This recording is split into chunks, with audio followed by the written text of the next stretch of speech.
Richiamando gli scritti di Rudolf Steiner, si afferma che il continente di Atlantide esisteva ancora nel X millennio a.C., fra l'Europa e l'America. Dal punto di vista geologico di oggi, basato sulla tettonica delle placche, il continente viene identificato con alcuni frammenti dell'ex continente Laurasia. Proprio su quel continente, spiega il fondatore dell'antroposofia, risiedevano i progenitori dell'umanità attuale. Gli Atlantidei, che dobbiamo immaginare molto diversi da noi nell'aspetto fisico e spirituale, non furono i primi abitanti della Terra. La loro civiltà fu preceduta da altre e la nostra attuale epoca, la post-atlantica, è la quinta. Gli Atlantidei possedevano facoltà di chiaroveggenza oggi scomparse, in virtù del fatto che all'epoca il loro corpo fisico era piuttosto separato dalle altre componenti spirituali.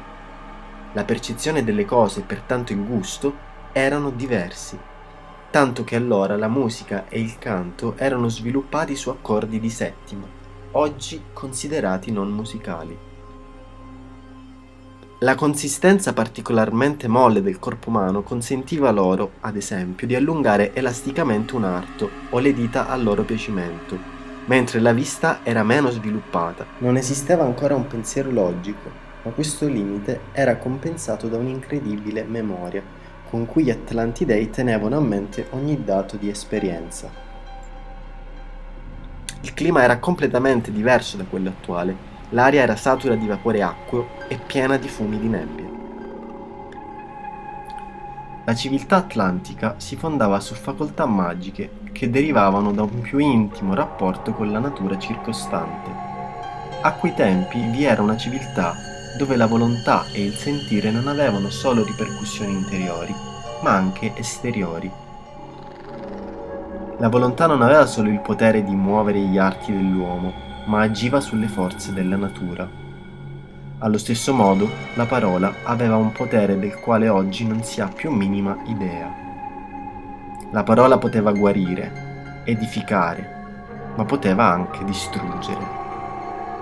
L'uso di queste forze magiche costituiva il fondamento di tutta la civiltà, e il loro abuso fu la causa della loro distruzione.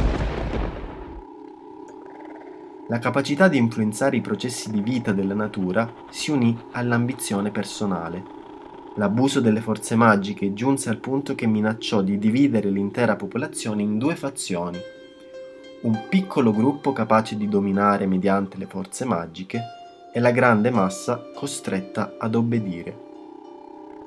Se ciò si fosse realizzato, l'uomo non avrebbe potuto procedere nell'evoluzione verso la libertà. Così fu necessaria una catastrofe che aiutasse il procedere dell'evoluzione umana, che si stava evolvendo sempre più nella direzione della magia nera. Tuttavia una comunità di umani ed animali riuscì a salvarsi dalle acque sotto la guida di Manu, spostandosi in Asia centrale.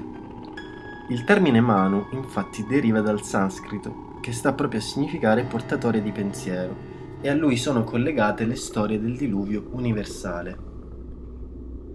Le persone non corrose dalla magia nera erano facilmente riconoscibili, poiché a quei tempi la corporatura rispecchiava l'anima umana. Chi era sensibile aveva una struttura corporea delicata, chi invece aveva uno scarso sviluppo animico aveva una smisurata crescita degli arti. Era il tempo dei cosiddetti giganti della Genesi.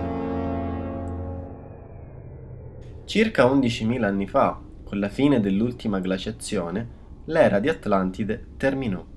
Le nuvole di nebbia cominciarono a precipitare e il livello del mare salì molto velocemente a causa del rapido riscaldamento, così che l'Atlantide alla fine sprofondò in un enorme disastro provocato dalle inondazioni. Anche Platone ci racconta l'ultimo residuo di questo paese, l'isola di Poseidone, che si dice sia ad ovest dell'Europa. Anche la mitologia germanica parla dell'Atlantide ed è proprio ciò che chiamava il regno di Niflheim. Il continente atlantico fu quindi sommerso da una serie di acquazzoni torrenziali, durante i quali l'atmosfera della Terra si alleggerì. Solo allora il cielo azzurro, la pioggia e l'arcobaleno tornarono alla luce. Per questo motivo la Bibbia ci parla dell'arcobaleno dopo il diluvio universale come segno di alleanza fra Dio e l'uomo. La comunità che riuscì a scappare sotto la guida di Manu, Noè, spostandosi in Asia, fu il primo esempio di popolo eletto. Da qui si stabilirono due precetti: la fedeltà al cielo e alla terra e la segregazione del sangue del popolo eletto, che continuerà con il popolo ebraico. Ma di questo ne parleremo la prossima volta.